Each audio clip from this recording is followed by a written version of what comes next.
A narcissist's ego is extremely fragile, and certain actions or situations can inflict significant narcissistic injuries, triggering their rage or manipulative behaviors. Now, what is a narcissistic injury?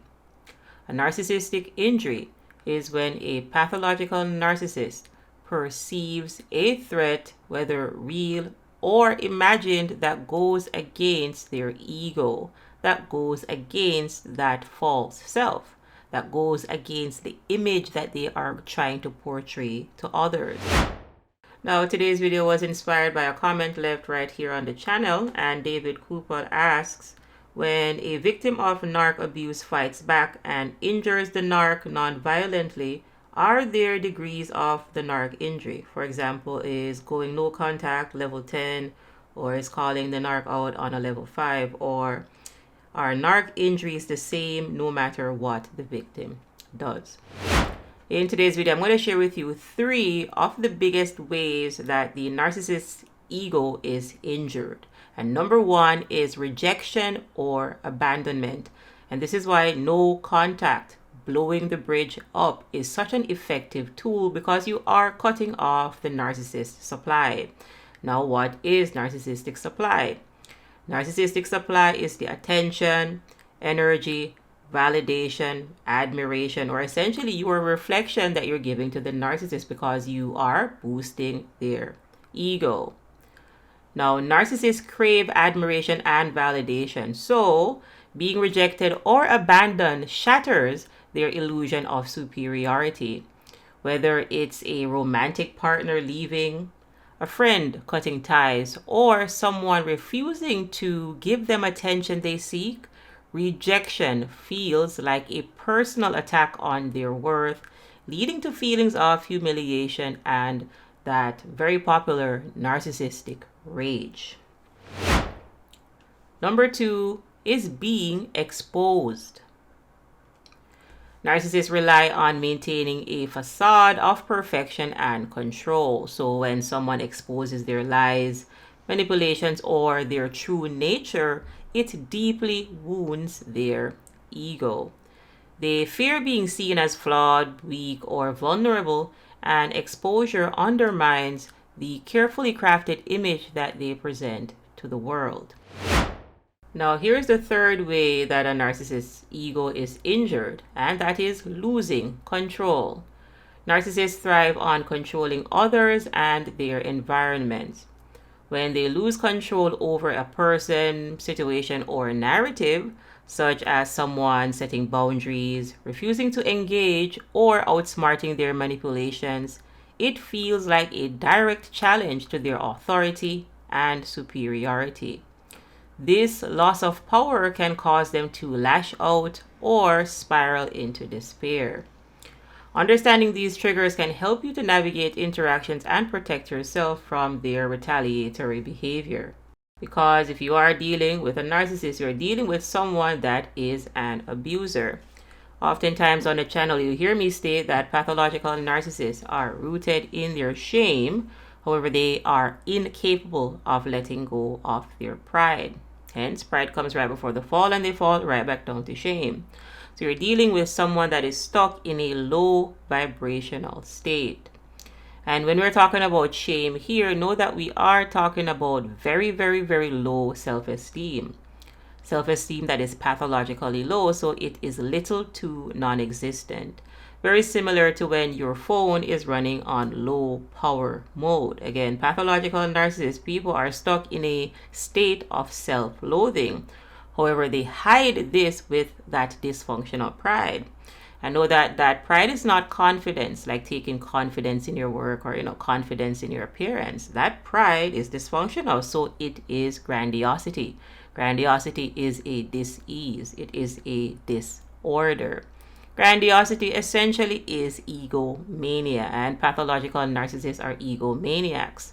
So know that if you are dealing with a prideful individual, And pathological narcissists have rigid perfectionism. Well, people that believe that they're perfect will not change because there is nothing for them to change. Again, they're perfect.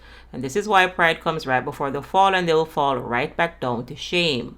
Because if you are unable to let go of a lower level emotion, you cannot ascend on the consciousness ladder.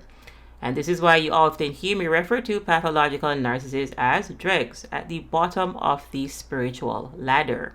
Every single day they wake up, they're in a state of shame. And at best, on a very good day for the pathological narcissist, they get to dysfunctional pride. And again, that pride comes right before the fall. So you're not dealing with someone that is truly ascending, that is truly growing, because pathological narcissism is regressive. It gets worse with time. This is why oftentimes on the channel you'll hear me state that narcissists age like milk. They don't age like wine. They do not get better with time. So you are dealing with someone that is psychologically regressing. So think about that relationship with the narcissist. Again, could be a parental relationship, could be an intimate relationship. Maybe you had a friendship with a frenemy. Maybe it's a co-worker, maybe it's a boss, maybe it's a sibling. Did that relationship go up over time like a good stock? Or did it get worse? Did it fail? Did it crash and burn like the Titanic? Because if you are dealing with a pathological narcissist, you are dealing with someone that is not growing. Again, remember, these people believe that they're perfect. Perfect people do not need to change. And, well, if they're perfect, they don't grow. If you don't grow, you regress. So you are dealing with someone that is regressing because you cannot grow with someone that is stuck in a destructive state. So it is a common misconception that pathological narcissists do not experience emotions. They have a wide variety of negative emotions. They have dysfunctional pride, dysfunctional guilt. This is why you're dealing with a remorseless individual. This is because their conscience is not working. Their conscience is compromised. Their conscience is seared. Narcissists have dysfunctional desire. This is why they are addicts. All pathological narcissists are people addicts, and they may have other addictions like alcohol addictions, pills, hoarding, shopping addictions, porn addictions, etc. They have also dysfunctional anger. This is why you see that BPD rage or that NPD rage when they blow things out of proportion. And again, all of this is topped off with that dysfunctional pride, which is grandiosity. And they believe that this grandiosity, which is a disorder, is their superpower. So people, I sincerely hope that you truly understand that you are dealing with someone with psycho-spiritual arrested development. At the spiritual level, know that these individuals abandon their true selves in childhood for an ego. They abandon their true spiritual essence for a false self. And understand that the ego cannot self-reflect because the ego is a false self. Hence, what they'll do is project all of their inner turmoil out onto you. Because again, they cannot self-reflect because they don't have a self. What they have is an ego, a false self, a maladaptive ego. So if you're dealing with someone that is not self-reflecting, that individual is incapable of growing. Hence, they will regress. In closing, dealing with a narcissist's fragile ego can be challenging, but understanding their triggers is the first step towards reclaiming your peace and power. Remember, you are stronger than their manipulations. Thank you for watching. If you found this video helpful, do not forget to like, comment, and subscribe to the NarcDojo channel for more empowering insights. And for resources to support you on your healing journey, visit us anytime at narcdojo.com. That is NarcDojo.com. Until next time, keep setting boundaries and putting your well-being first. You've got this. Thank you again for watching. Sheikah is the name. I'll see you in the next video.